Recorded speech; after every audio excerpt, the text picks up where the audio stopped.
जज साहब ने अलीमा खान साहबा से कहा कि आप क्या चाहते हैं।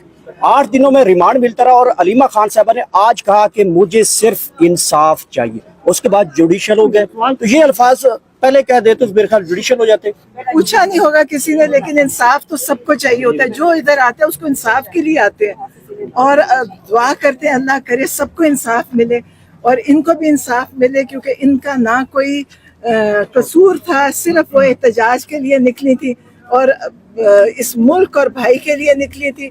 आप मुझे बताएं कौन सा कसूर था उनका, और अभी भी क्या कसूर है। इनको जिस तरह ले लेके फिर रहे हैं, वो जो वहाँ पे थानों में ऐसे लगता है जैसे कोई मुजरिम इनके हाथ आया हुआ है। मुजरिम तो बहुत होते हैं, लेकिन ये मुजरिम नहीं थी। ये तो पाकिस्तान के जो होते हैं ना मुखलिस कारकुन, पाकिस्तान के लिए हम बैठे थे और भाई भी हमारा उसी का हिस्सा है। 15 अक्टूबर को एहतजाजी कॉल किसने दी हुई है?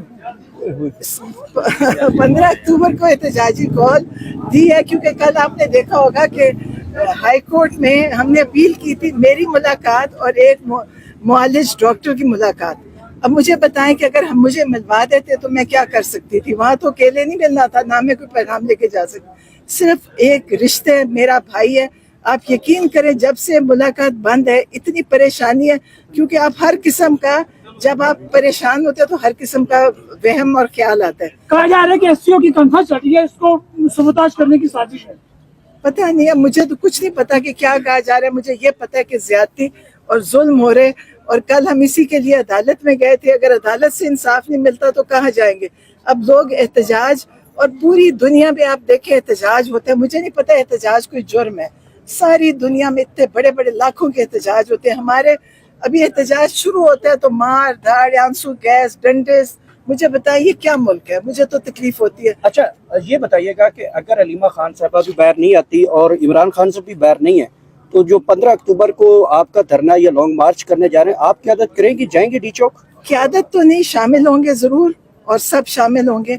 हाँ, हम शामिल होंगे। हमारा जो खानदान बचा हुआ है वो भी आएगा, जितने लोग बचे हुए हैं तो, लेकिन शामिल होंगे। लेकिन मुझे क़यादत तो ज़ाहिर, क़यादत मौजूद है, पीटीआई के पास क़यादत है, क़यादत की जरूरत नहीं है। लेकिन नौरीन साहबा, क़यादत तो मौजूद है, कारकुन आते हैं, क़यादत गायब हो जाती है एंड टाइम पर। तो आपको पता है कि आजकल एमएनएस की क्या परेशानी थी कि एमएनएस को पहले उठाया जाता है, फिर उनके सौदे लगते हैं। आप देखें अगर पाकिस्तान कितना गरीब मुल्क है और एक एक एमएनए एक एक अरब में बिक रहा है, सुन रहे हैं हम।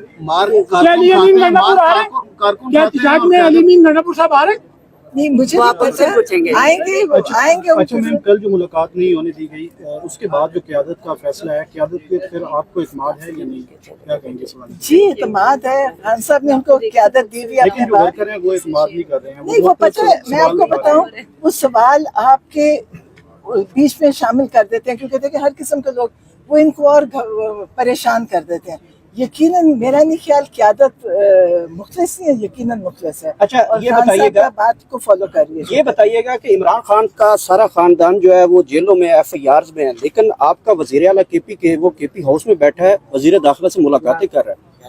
वो तो वहाँ पे वो बड़ा KP के में जो मसला था उसको डील कर रहा था। मेरा तो ख्याल था बड़ी अच्छी तरह कर रहे थे कल। मुझे नहीं पता, वैसे मैंने टीवी पूरा देखा नहीं, लेकिन मेरा ख्याल है कि खान साहब उनको समझते हैं कि उनके बड़े मुखलिस। लेकिन आप इस सवाल आज की जमानत के हिसाब से कर रहे हैं ना, प्लीज आपने पॉलिटिकल क्वेश्चंस ना करें। मैं सियासत नहीं हूँ, लेकिन मैं जो समझती हूँ, मेरी अपनी छोटी समझ है ना, मैं इतनी बड़ी सियासतदान नहीं। ये सवाल कर रहे हैं। हाँ बिल्कुल, कौन पहुँचाता है? हमें भी लोग ऐसे बताते रहते हैं। आप एक जानिब आप कह रहे हैं कोई खान साहब से राब्ता नहीं है, दूसरी तरफ से इंफॉर्मेशन कैसे आ रही है? मुझे तो खान साहब से इंफॉर्मेशन तो नहीं आई, मुझे नहीं आई कोई ये कहा जा रहा है कि उनकी जान को खतरा है। उनकी जान को तो खतरा, आपने देखा था खतरा है उनको। उनका हेलीकॉप्टर, उनको गोलियां मारी, उनके घर में घुसे। आप मुझे बताएं किसको?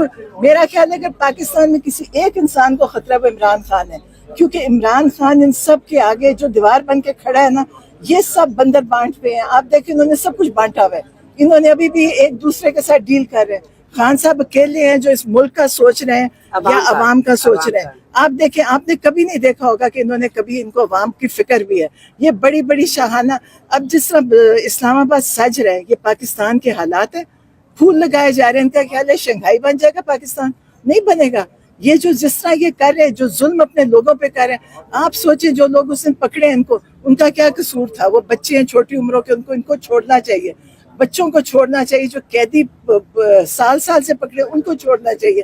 یہ ان کی آہیں, اور یقین کریں میں تو کبھی بدوا کسی کو نہیں دیتی, جو پکڑے ہوئے ہیں نا ان کے گھر والوں کی, ان کے جو اندر بیٹھے ہیں بے قصور لوگ, ان کو صبر پڑ رہا ہے کہ ان سے کوئی کام نہیں ہو رہا, ان کا کوئی کام ٹھیک نہیں چل رہا. آپ لوگ دیکھ رہے ہیں. کیا پی ٹی آئی کے دور حکومت میں احتجاج نہیں ہوتے تھے؟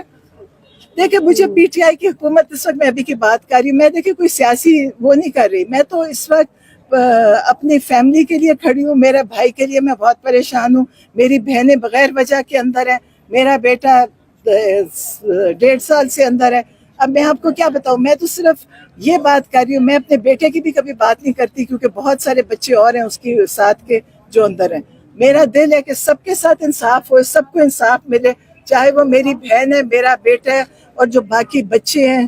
اور عمران خان کے ساتھ تو کوئی انصاف کی بات ہی نہیں, ان کے ساتھ تو ظلم ہو رہا ہے کیونکہ یہ سب ان کے قد کے برابر پہنچ ہی نہیں سکتے, اور یہ اس میں چاہتے ہیں کہ جیسے یہ ہیں سارے مل کے بیٹھے اس وقت. آپ دیکھیں وہ جو کھچڑی پکی ہوئی ہے, جو یہ سیاست ہے جو کھچڑی پکی ہوئی ہے, وہاں بیٹھ جاتے ہیں اکٹھے, پھر ناراض ہو جاتے ہیں, پھر گندی باتیں کرتے ہیں, پھر اکٹھے ہو جاتے ہیں. یہ کون سی سیاست کر رہے ہیں؟